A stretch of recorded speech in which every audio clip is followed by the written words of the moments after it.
Good morning, this is Nicholas from Gandora Gaming, and today I bring you guys my blue-yellow Queen deck profile 2024 posed OP09. So I'm really happy to say that Queen is a really cool, interesting deck, and it's a very slept-on deck. This leader is very interesting and very peculiar in the fact that it's a blue-yellow leader. It's our first blue-yellow leader we've ever received, and its gimmick is that one Dawn, when attacking, if you're total of 4 cards in your life area and your hand are equal to 4 or less, you draw 1 card. And then, if you have an 8 cost or higher character on field, add 1 card from the top of your deck to your life, and then instead of drawing 1. So the gimmick of this deck is that basically you're either drawing 1 a turn or you're healing yourself a turn once you get an 8 cost character on field. This deck doesn't play like any other deck in the game because it's super controlling and defensive. The whole deck revolves around Queen's arch nemesis, that being Sanji, and the idea here is that you want to spam 9 drops on the field and constantly heal yourself and get into the latest of late games ever. But unlike most late game decks that are like, oh, I'm controlling the sense that I'm going to ruin your day like Enel or Rebecca, where they're trying to grind either all your resources out, Queen doesn't really have that. Queen's kind of gimmick is just, I'm just going to keep healing myself 1 and then go from there. It's really strange. It's a really strange leader. While Enel is more aggressive, Queen's definitely more passive. It's like a passive Enel, but the same game plan, where they're playing out big characters to heal themselves and constantly just shovel as many giants onto the field as possible. So let's get straight into this. So first things first, we're playing 4 copies of Sanji. Sanji is the heart and soul of this deck. The whole deck revolves around this card. Basically, this card literally says, on play, look at the top card of your deck, then play a character with 9 costs or less directly from the deck onto the field. Now, we have multiple targets for this, mostly being Yamato. Yamato is the best target for this character and his leader, because his leader is going to be at low health a lot of the duel. This deck is playing a shit ton of blockers, and it's playing them in order to facilitate this game plan. 4 copies of Yamato. Yamato is one of the best cards in the deck. It literally says, hey, on play, if you have 1 or less life, heal yourself. And then you get to KO an opponent's character with equal to or less than the life that you and your opponent controls. A very powerful effect and very strong overall. We're also playing 2 copies of Drake Dual Mihawk.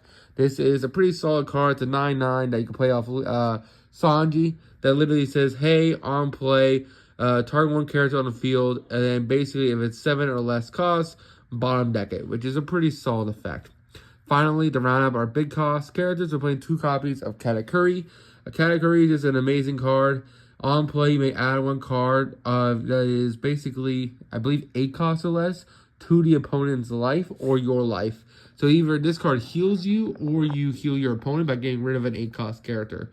Really strong card, really great. If you want, you could cut out the 2 Draco Mihawks for 4 categories, playing 4 categories, 4 Yamatos, and 4 Sanjis.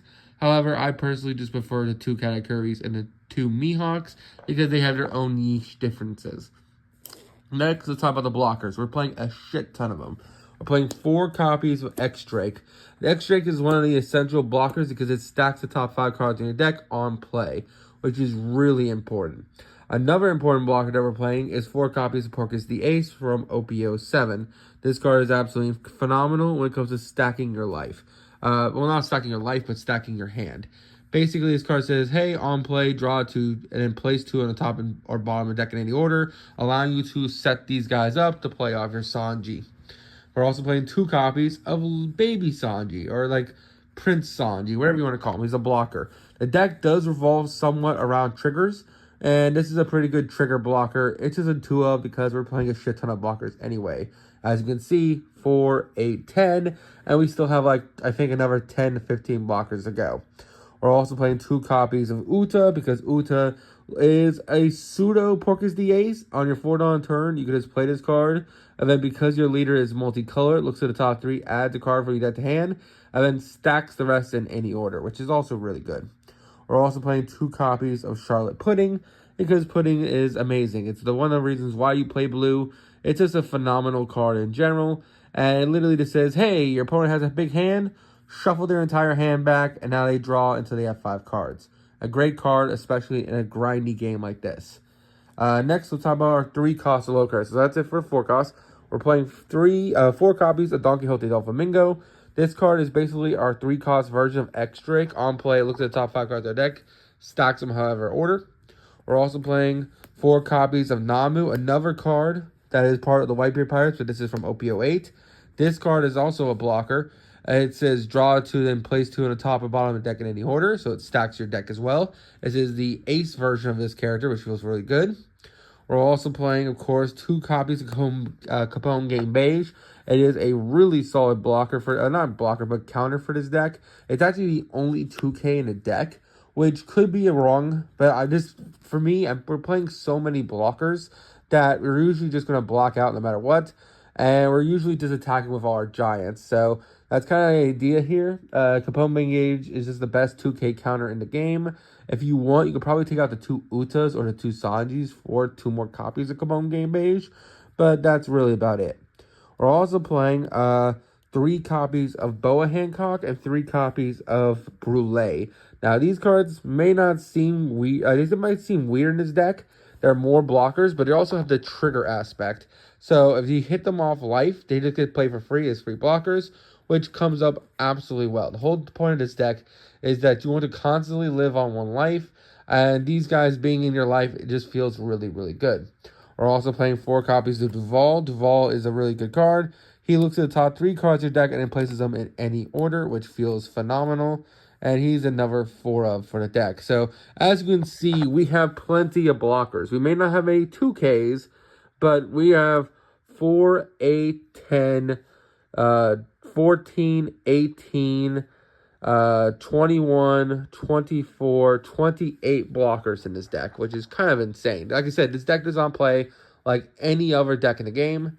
And then finally, we're playing 4 copies of Gum Gum Rain. I do say Gum Gum Rain should probably be the yellow event instead. The yellow version of this card, which is the 0 cost. Just because that triggers is way better. However, this is the Gum Gum Rain we have, so you just gotta deal with it. So, that is it for the deck profile. This deck is super defensive and super grindy. Like I said, it wants to get to its late game. It wants to out-resource your opponent. There could be turns in the very beginning of the duel where you're not even swinging at your opponent. This is a very starve your opponent to death while also starving yourself. Because remember, for Queen's ability to work, to heal himself, basically he must have a Dawn on him, so he must win attacking. And you have to have a total of 4 or less life in your hand and area. So example, if you have 2 life and you have 2 cards in hand, then you can heal yourself. However, if you have 3 cards in hand and 2 cards in life, you cannot heal yourself because you are past the 4 card requirement. It's a really weird stipulation. So another example of this is, let's say you have 0 life, cool, you put 1 Dawn hit, attack, if you have 4 or less in hand, and you have an 8 cost on field, you heal yourself. It's a really weird leader, and it requires a very weird and eccentric play style. So that is it for the deck profile. I hope you all enjoy. Don't do anything stupid. See you next one, and bye-bye.